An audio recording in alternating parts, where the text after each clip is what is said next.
اعوذ باللہ من الشیطان الرجیم بسم اللہ الرحمن الرحیم۔ السلام علیکم ناظرین محترم، میں ہوں آپ کی ہوسٹ سیدہ ردا حسین۔ آج کی ویڈیو میں خاص آپ کے لیے گردے کی درد سے نجات کا وظیفہ بیان کیا جائے گا۔ بہت سی بہنوں کا سلسلہ کے خلیفہ سے سوال تھا کہ ہمیں اس کے ساتھ ساتھ اس کی علامات بھی بتائی جائیں تاکہ ہم وقت سے پہلے ہی اس بیماری سے بچ سکیں۔ ناظرین محترم، گردے کا مرض ایک خطرناک مرض ہے۔ آج ہم جس ٹاپک پر بات کریں گے دیٹ از ویری امپورٹنٹ، وہ اس لیے امپورٹنٹ ہے کہ کافی لوگوں کو گردوں کی بیماری کا پتہ لیٹ چلتا ہے۔ تو کیا ایسی سمپٹم یا سائن ہو سکتی ہیں جو شو ہوتے ہی ہمیں وقت سے پہلے اس بیماری سے بچ سکیں؟ یا میرے دوسرے لفظوں میں میں اگر کہوں کہ ایسی کون سی وارننگز ہیں جن کو ہم اگنور نہیں کر سکتے؟ So I will talk about 3 symptoms and signs which you never ignore۔ Number 1 جو اس کی ارلی سمپٹم ہے وہ یہ ہے کہ آپ کو یورین کلر چینج آنا شروع ہو جائے گا۔ اگر آپ کو یورین کلر بالکل سفید آنا شروع ہو گیا ہے یا آپ کو بار بار رات کو اٹھ کر یورین کرنے کے لیے جانا پڑتا ہے، so this could be very very early symptom کہ آپ کو کڈنیز ڈیزیز ہیں، کیونکہ اس سچویشن میں گردے نارمل کام نہیں کر رہے ہوتے۔ نمبر 2 اگر آپ کو یورین میں جھاگ زیادہ بننا شروع ہو رہی ہے تو یہ کنڈیشن تب ہوتی ہے جب آپ کی کڈنیز زیادہ پروٹون ویسٹ کر رہی ہوتی ہیں۔ نمبر 3 ایسا بھی ہوتا ہے کہ آپ کو یورین کی جگہ بلڈ آنا شروع ہو جاتا ہے۔ یہ سب سے زیادہ بیسک اور ارلی سمپٹم ہے کہ آپ کو کڈنیز کی ڈیزیزز ہیں، جس کی وجہ سے آپ کو بیسیکلی گردوں کی درد کا مسئلہ بن رہا ہے۔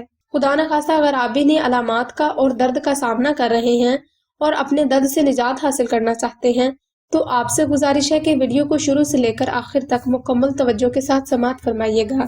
اب ہم آپ کو سب سے پہلے گردے کی درد سے نجات کا وظیفہ بتاتے ہیں اور بعد میں اس کی شرائط و ضوابط کے بارے میں آگاہ کیا جائے گا۔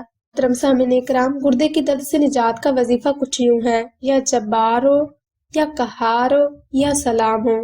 یا جبار ہو، یا قہار ہو، یا سلام ہو۔ محترم سامعین کرام، آپ نے اس عمل کو کرتے وقت 2 رکعت نماز صلاۃ الحاجات اور حسب توفیق صدقہ لازمی ادا کرنا ہے۔ یاد رکھیں، آپ نے اس عمل کو کرتے وقت صاف ستھرے لباس کا انتخاب کرنا ہے۔ نمبر 2 اگر آپ کے اوپر کسی بھی قسم کے بندش یا جادو کے اثرات ہیں تو آپ نے عمل کے ساتھ ساتھ 2 عدد نقش شبہ سلیمانی لازمی تحریر کرنے ہیں۔ یہ نقوش کسی بھی قسم کے روحانی عمل کی کاٹ کے لیے بہترین کارآمد ثابت ہوتے ہیں۔ ناظرین اکرام، اوپر بیان کردہ ترتیب پر عمل کرتے ہوئے آپ نے ایسی جگہ پر جا بیٹھنا ہے جہاں بالکل تنہائی ہو تاکہ کوئی بھی فرد آپ کو دانستہ یا غیر دانستہ طور پر ڈسٹرب نہ کر سکے۔ آپ نے اس عمل کو 1100 مرتبہ بلا ناغہ 21 دن تک جاری رکھنا ہے۔ انشاءاللہ اس عمل کی برکت سے آپ کو کچھ ہی دنوں میں بہترین رزلٹس ثابت ہوں گے۔ سامعین کرام، اب ہم آپ کو نقش شبہ سلیمانی کے اباؤٹ بتائیں گے، نیز یہ بھی بتائیں گے کہ یہ نقش کیوں ضروری ہے۔ ناظرین کرام، نقش شبہ سلیمانی ان تمام پیچیدہ مسائل کا بہترین حل ہے جو کہ بغیر کسی غلطی کی وجہ سے ہماری ذات پر مسلط کر دیے جاتے ہیں۔ نیز کسی بھی قسم کی درد سے نجات کے لیے، کسی بھی قسم کی بندش یا رکاوٹ کو کھولنے کے لیے یا اثرات کی کنڈیشن کو ختم کرنے کے لیے یہ روحانی عمل ثابت ہوتے ہیں۔ آپ نے اس نقش کو خالص زعفران سے تحریر کرنا ہے۔